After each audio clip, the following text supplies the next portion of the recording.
nessa linha. Antes de qualquer pergunta, eu queria que você um pouquinho falasse quem é o Renan Santos, para que as pessoas, para que o nosso ouvinte conheça um pouquinho mais.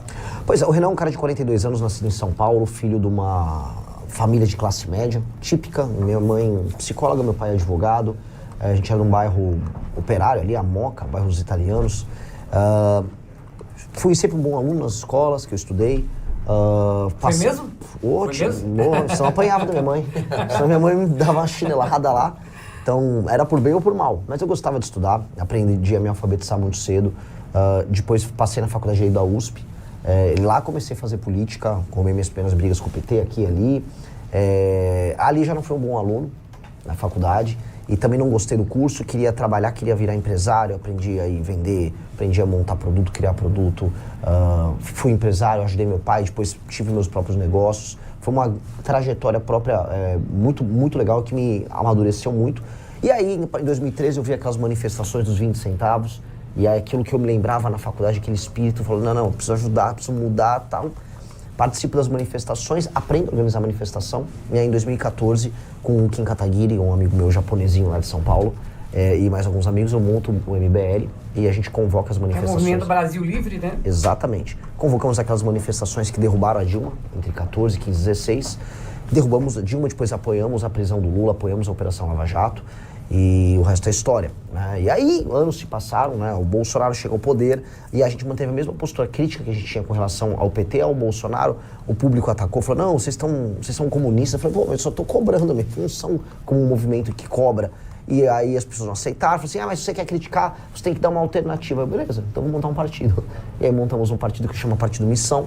E aí, com esse Partido Missão que ficou pronto no final do ano passado, estamos concorrendo agora às eleições. Onde para se montar Missão, só olhar aqui, porque o Missão, estava olhando até o Missão, ele ele faz crítica tanto para a direita quanto à esquerda. O Partido Missão, ligado ao Movimento Brasil Livre, aprovado lá em 2025, né? Ele posiciona no campo da direita liberal. A legenda busca se firmar como alternativa conservadora nos costumes e liberal na economia, distanciando-se do bolsonarismo, mas ficando em oposição da esquerda. Como é que é isso? Porque hoje a gente vive uma polarização, né? Lula ou Bolsonaro. Como é que o partido, como é que a missão é contra o Lula e contra o Bolsonaro? Como é que você fica até como candidato?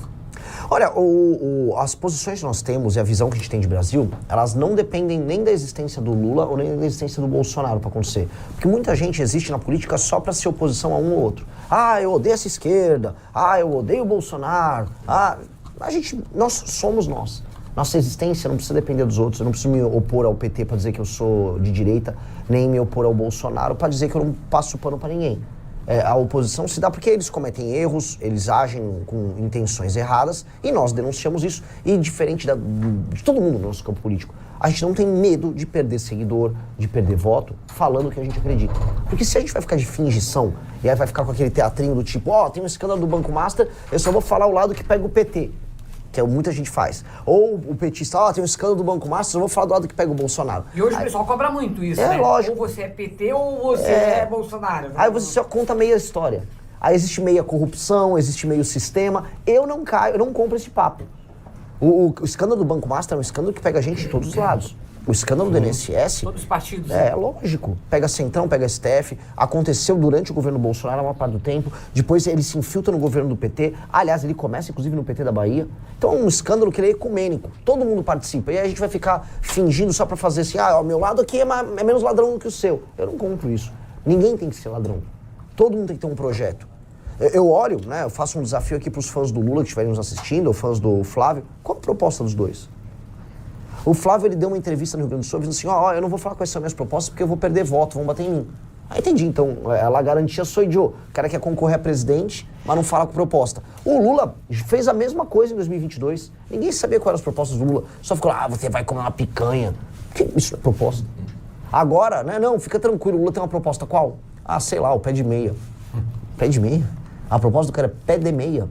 Não, é redução da escala 6x1, como está sendo discutido agora. Que inclusive botaram essa proposta como PEC, isso foi denunciado pelo deputado. Aliás, foi aprovado ontem na Comissão de Constituição e Justiça. Sim. O que você acha da... É malandragem. Isso é malandragem. Para a pessoa que está nos assistindo aqui, entenda uma coisa. A discussão não é assim, olha, eu posso ou trabalhar na escala 6x1, ou trabalhar 5x2 com uma jornada menor e ganhar a mesma coisa. Isso não existe. A discussão é, ou mantém-se o que tem aqui, ou reforma para ter mais liberdade, ou não haverá emprego. E aí a pessoa vai ter que tomar uma decisão. Porque quando coloca a verdade, que é os empregos vão raliar e boa parte das pessoas vão para a informalidade, aí muita gente vai falar, opa, volta atrás, não sabia. Mas o que o governo está fazendo, com os deputados puxando o saco nisso, é só tocar uma agenda populista, malandra, para ganhar a voz das pessoas no período eleitoral. Só que vai quebrar um monte de empresa. Eu vou dar um exemplo, não quero me estender, mas isso é muito importante. Você tem ainda aqui no Brasil empresas que estão as famosas cadeias globais de produção. O que é uma cadeia global de produção? Você tem, por exemplo, uma Sistemista, é uma fábrica que produz componente que vai em carro. Ele produz componente, sei lá, vou dar um exemplo, um airbag que vai num carro que é feito numa fábrica no Brasil, numa fábrica no México, numa fábrica nos Estados Unidos, numa fábrica na Índia. Esse sistemista, se o custo de produção dele aumenta no Brasil, ele não vai conseguir vender para os outros países. Os outros países vão comprar esse mesmo componente de um outro fornecedor, sei lá, na Tailândia. Isso vai acontecer. O Brasil está saindo das cadeias globais de produção. Por quê? Porque produzir no Brasil fica mais caro. Quando vem essas medidas que têm um impacto muito grande, você vai diminuir a competitividade do Brasil, aí o Brasil vai perder contratos, e aí o Brasil vai basicamente ficar mais pobre. Ah, mas o Lula, em compensação, pensou no trabalhador. Que é o papo dele sempre. Ele pensa tanto no trabalhador que as pessoas estão deixando de ser trabalhador, estão ficando na informalidade. Quando não na informalidade, elas ficam desempregadas e aí elas entram no que ele gosta, que é o Bolsa Família. E as estatísticas mostram, quando você depende do governo para sobreviver, você vota mais no centrão e na esquerda. E é isso que esses caras querem. Bom, nós estamos ao vivo e a cores no YouTube da Rádio Jovem Pan, você pode nos acompanhar, e também do Renan Santos ali, ele também está no YouTube, ao vivo, você pode acompanhar aí a nossa entrevista também, se quiser fazer um questionamento, e aí ouvir um pouquinho mais das propostas do candidato. Agora, Renan, você tem prometido, né, um combate radical às facções. Como você pretende fazer isso? Porque a gente sabe que hoje as facções elas estão envolvidas também na política e muitos políticos são eleitos bancada por eles. Como é que você pretende fazer isso? Acabar com isso? Impondo lei e ordem. Assim, nós temos que ter um governo que faça uma ruptura definitiva com essa leniência. A gente, no Brasil, a gente é muito leniente com o erro. Pior, o Brasil é amigo do erro. Você pega um estado como o Rio de Janeiro, todo mundo sabe que o crime organizado está envolvido na Alerj e no governo carioca. Todo mundo sabe, pegaram lá o ex-presidente ali da Alerj no Rio de Janeiro, e ele tinha envolvimento com o TH Joia, que tem envolvimento com o Comando Vermelho. Isso quando a turma lá não tem envolvimento com milícia. Todo mundo sabe. Então, lá no Rio de Janeiro a coisa se entranhou. O que tem que fazer? Você tem que destruir o crime organizado, e se o crime organizado se ramificou com o político tem que ser preso, tanto quanto o traficante. A gente tem que ganhar uma eleição presidencial com esse discurso muito duro, para que os deputados em Brasília sejam obrigados a votar uma agenda que aumente as penas para bandido e que permita que a gente faça as operações que destruam o crime organizado. Eu volto a repetir, destruam. Os líderes do crime organizado não podem ter comunicação na cadeia, eles têm que estar isolados de todo mundo. E isso se eles não morram em combate, aí, como acontece algumas vezes quando eles tentam resistir ao avanço da polícia. Tá? Mas fala-se isso há muito tempo, dessa questão de corrupção dentro dos presídios, mas a coisa não acontece, né? Porque o Estado brasileiro é leniente. Eu visitei um presídio lá em Pernambuco. Eles tinham acabado de desativar um presídio. E aí, como tudo acontece no Brasil, né? O presídio estava sendo demolido, mas deixou tudo aberto. Aí eu resolvi entrar. Entrei lá no presídio com uma equipe para filmar. E você via ali dentro que o presídio era inteiro controlado pelo Comando Vermelho. Inteiro. Eles tinham até, eu busquei, até entrei com uma ação contra a governadora. Como é que a governadora lá, a Raquel Lira, não fez nada sobre isso? Tinha contabilidade do Comando Vermelho ali dentro, você tinha, vamos dizer, todos os exemplos de administração interna do presídio sendo feito pelos próprios presidiários. Eles administravam ali. Eles deixavam. O Brasil, eu volto a colocar, com as leis que nós temos, se você é um agente público corrupto, quase nada vai acontecer com você. Tá muito fácil. Tá muito fácil você ser um carcereiro que faz um acordo com o Comando Vermelho, deixa o Comando Vermelho administrar uma prisão, ou em São Paulo um carcereiro que deixa o PCC administrar uma prisão. Tá muito fácil para você ser um político numa Assembleia Legislativa que faz um acordo com o crime organizado. Hoje tá tudo muito fácil. Então tem que chegar um presidente da República que vai falar, vou mudar tudo isso já. Esse é o nosso foco. Nós tivemos já muitos que disseram, vai mudar e acaba não mudando. Que entra no governo, sai governo e acaba ficando praticamente a mesma coisa. Olha, na presidência da República, que eu me lembre nos últimos 20 anos, o único que entrou com esse discurso de vou botar lei e ordem foi o Bolsonaro. E ele não fez. Pois é, exatamente. Ele não fez. O Lula nunca teve esse discurso, a Dilma também não teve esse discurso, o Michel Temer era vice, o Fernando Henrique era outro discurso. O cara que entrou com esse discurso foi o Bolsonaro. E o Bolsonaro frustrou muita gente Porque as pessoas esperavam que ele ia para cima do crime. Pois bem, o Bolsonaro não passou nenhuma legislação que envolva o enfrentamento ao crime organizado. Isso precisa ser dito, porque o Bolsonaro foi eleito com essa plataforma. E aí, quando o ministro Sérgio Moro tentou passar uma agenda disso, na época, no Ministério da Justiça, que era o pacote anticrime dele, o pacote foi desmontado e sabotado pelo Congresso e o próprio Bolsonaro. O Bolsonaro largou ele à própria sorte.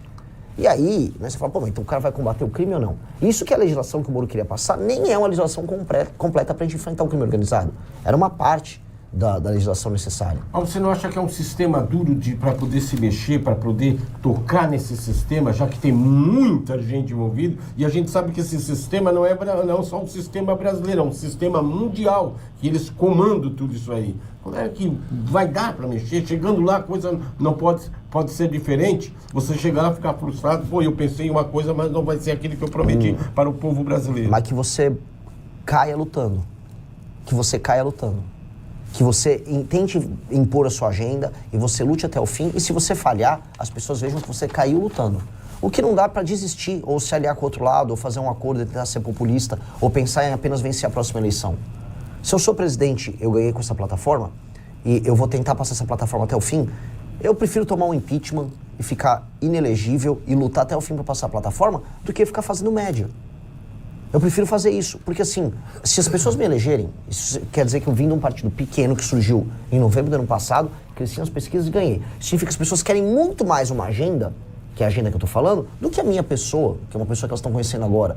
Então a agenda é muito importante. Se essa agenda, que venceu as eleições, não for respeitada pelo Congresso ou pelo STF, o presidente tem que lutar até o fim contra esses dois. Se mesmo assim a institucionalidade de um sistema que hoje está completamente corrupto não deixar acontecer, o presidente tem que ir para cima deles, muito. E se pagar as consequências por isso, tem que pagar. Você, dessa questão toda, você é a favor da... A gente fala muito da reforma política. Você acha que isso poderia mudar um pouco mais se houvesse uma reforma política hoje no Brasil? Aquilo que a gente tanto espera e acaba não acontecendo até agora? Sim. O problema das discussões públicas no Brasil sobre a reforma política é qual reforma política e o que nós queremos tirar da reforma política. Eu acho que nós temos que... O que é necessário? Olha, primeiro, a vontade das lideranças políticas, o que dificulta muito. O STF hoje não atrapalhar você fazer uma reforma e entender onde você quer chegar. O que nós queremos com uma reforma política? É a primeira pergunta. Tá? Muita gente fala, não quero uma reforma política que tenha ou não tenha financiamento público, que tenha voto distrital ou não tenha voto distrital. Tá, qual é o objetivo? Eu acho que o meu objetivo com uma reforma política é diminuir uma coisa chamada centrão. O grande câncer da política brasileira chama-se centrão, mas de longe.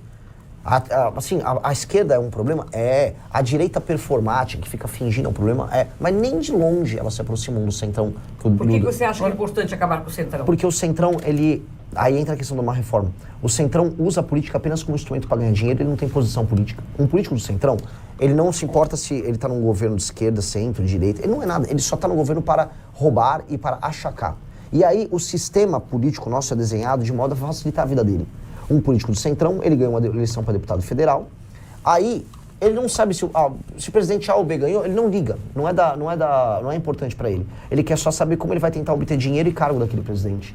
E aí o apoio a um presidente da República, para ele, está apenas condicionado a ele obter benefícios financeiros, que é a forma como funciona. Hoje tem as emendas, e as emendas fazem com que ele só fique administrando emenda. Isso é loucura. Porque aí a gente não tem, por exemplo, uma coalizão. O presidente da República não consegue administrar nada. Mas, quando esse cara administra a emenda, ele manda a emenda pro prefeito dele na base dele, e o prefeito não tem responsabilidade nenhuma em ter desempenho. O prefeito é só administrador de emenda.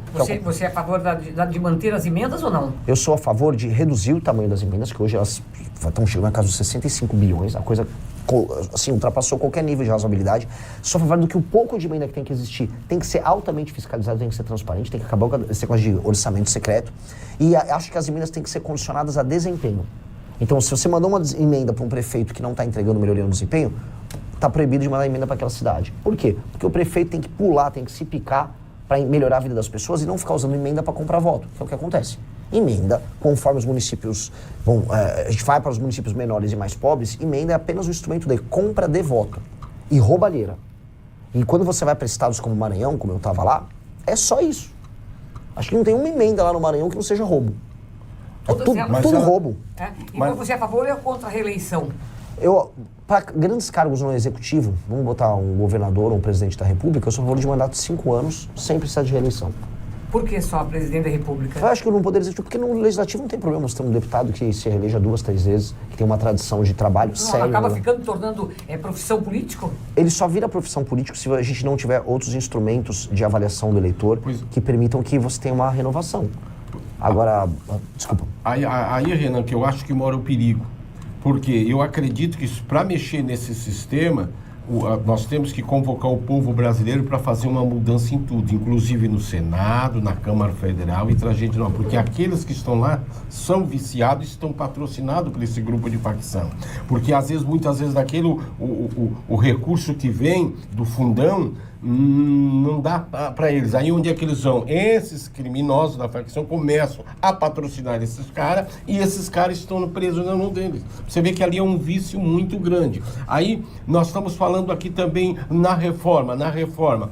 Essa reforma, para acontecer, ela nunca vai vir de dentro para fora. A reforma ela tem que começar de fora para dentro. Aí sim nós vamos ter uma reforma garantida. Aí tem que mobilizar o povo brasileiro para acontecer essa reforma. Eu concordo, gênero, número e grau. O político, especialmente o político do Centrão, ele monta um pool de financiamento dele. No Rio de Janeiro você vai ter crime organizado nesse pool. Sempre. Milícia, facção criminosa. Em São Paulo depende, também tem. O PCC também tem seus parceiros. Tem que ser cuidadoso que eu falo, mas tem. Vai variar de lugar para lugar. No Nordeste, é o Centrão, emenda e dinheiro desviado com o prefeito, empreiteira. Cada um tem sua modalidade. Todas essas modalidades têm que ser desmontadas. E a gente tem que criar um sistema, eu chamo de sistema de incentivo e recompensa, para que o político trabalhe pelo bem comum. A gente tem que entender que, eu não estou exagerando, eu achava antes que isso era um exagero, hoje eu posso falar como alguém que está vivendo a política, mais de 90% dos políticos brasileiros não se preocupam com o bem comum. Eles estão preocupados em se reeleger e ganhar dinheiro. Ponto. Isso é mais de 90%. É só isso que eles pensam. E ao não se preocuparem com o bem comum, eles também começam a entender como funciona o eleitor. E sabe, a gente descobre, o eleitor também não está preocupado com o bem comum. Então, a coisa é, o político e o eleitor não estão preocupados. O eleitor vende o voto no Brasil. O eleitor não sabe avaliar. Esse é o problema. Mas assim, é muito mais do que a gente imagina. A base da democracia brasileira é a compra e venda de votos, que se dá através de cargo na prefeitura, dinheiro na época da eleição, fardo de... Isso tem que acabar. Fardo de comida, saco de cimento, milhar de telha. Isso é a regra. Pneu furado de carro, freio o pneu da Kombi, não, eu te dou um pneu novo. Essa é a relação do vereador com o eleitor. Não reclama depois, né? Não tem. Jeitinho brasileiro. É o jeitinho. E mais, você sabe que o cara, ou a pessoa que vende o voto, estudando as pequenas cidades onde isso é muito comum, a pessoa que vende o voto, ela acha que ela virou sócia do vereador.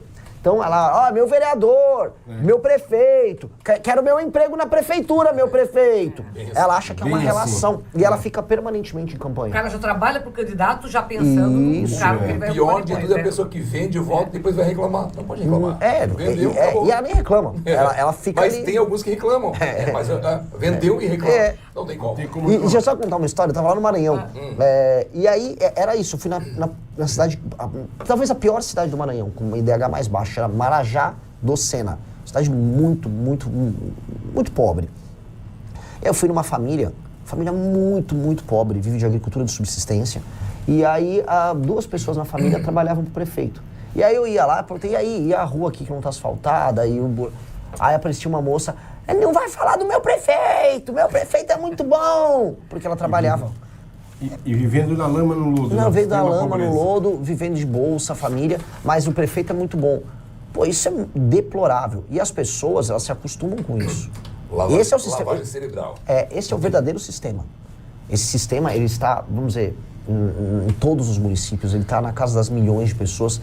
Este é o grande problema político brasileiro. Você fala do Maranhão, mas isso existe em toda parte do Brasil, parte. Né? Você tem cidades maiores. Talvez seja menos aqui em Tubarão, mas também tem um pouco. Tem sim. Agora, só um minutinho, mexicano. Tem uma coisa que eu fiz uma pesquisa, estava olhando a última pesquisa, por exemplo, o Lula estava com 37, o Flávio Bolsonaro com 32, Ronaldo Caiado 6, o Romeu Zema com 3, Augusto Cury e você com 2%. Dá para reverter esse quadro? Olha só, eu não sei qual é esse instituto aí. Eu confio em 1 ou 2 institutos em termos de qualidade. Você acredita em pesquisa eleitoral? Eu sou muito cético. Depois que você entra pra política, você começa a entender como sabe aquela coisa? Você começa a aprender como as salsichas são feitas, entendeu? Tem institutos, a maior parte deles são contratados pelos próprios partidos. para fazer trackings. E aí os institutos fazem as sondagens e constroem as histórias do jeito que interessa a eles, especialmente nesse período de pré-campanha. Quando chega na campanha, eles fazem os ajustes, aí eles vão convergindo para o que precisa ser. Eu confio no Instituto Atlas e eu confio em institutos que têm trabalho internacional. Quem tem trabalho internacional, em geral, não vai ficar fazendo acordos locais, e sim vai se preocupar com a sua credibilidade internacional. O instituto que mais acerta no mundo hoje é o Atlas. Acertou a eleição na Hungria, acertou no Chile, acertou na Argentina, foi muito próximo do resultado final lá nos Estados Unidos, e o Atlas tá me dando com 5% nas pesquisas já. E um DSEG está quase 6%. E você acha que esse é um panorama que pode... porque tem muita gente diz assim, o Renan está saindo como candidato, não para ser... na verdade, ele quer fazer o nome para futuras composições, ou então ser candidato daqui a pouquinho a outro cargo. É essa sua intenção, é fazer nome também do Renan e do próprio Missão, ou você acha que pode haver uma reversão nesse quadro? A única composição que eu faço é composição musical, eu sou cantor e compositor. Da Limão Rosa? Da Limão Rosa, minha banda, eu sou compositor, guitarrista. E o que eu posso falar, assim, eu tô me sacrificando. É uma campanha, nós não temos dinheiro nenhum, tô rodando de carro, Brasil. Sabe aquela coisa, fui dormir depois da meia-noite, cansado, com a cabeça voando, aí acorda muito cedinho. Hoje aí é mais uma batelada de viagem, tudo de carro, evento São Paulo, evento... Cansativo. É cansativo, eu não vou fazer isso quero fazer uma composição depois. Eu tô fazendo isso porque eu quero trabalhar para ganhar. E veja, se a pesquisa Atlas está apresentando uma subida minha, se eu lidero já entre os homens jovens, se entre os jovens em geral eu estou em segundo lugar, se o nosso partido já tem 5% de aceitação, é o quarto partido de acordo com a pesquisa Atlas, de acordo na preferência do eleitor brasileiro, isso quer dizer que nós já estamos dando resultado muito cedo. Muito cedo. O que acontece é que as pessoas, o povão, não está falando de eleição presidencial ainda. Então as pessoas estão com um recall dos nomes. Quem são os nomes maiores? Nome Lula, nome Bolsonaro. E aí, quando o Lula cai, sobe o Flávio. Se o Flávio cai, vai subir o Lula. Enquanto isso, os outros que são mais desconhecidos vão aumentando. Eu sou o mais desconhecido de todos os candidatos. Se curtiu, deixa o like para fortalecer. Se inscreve no canal para não perder nada. Nos vemos no próximo vídeo.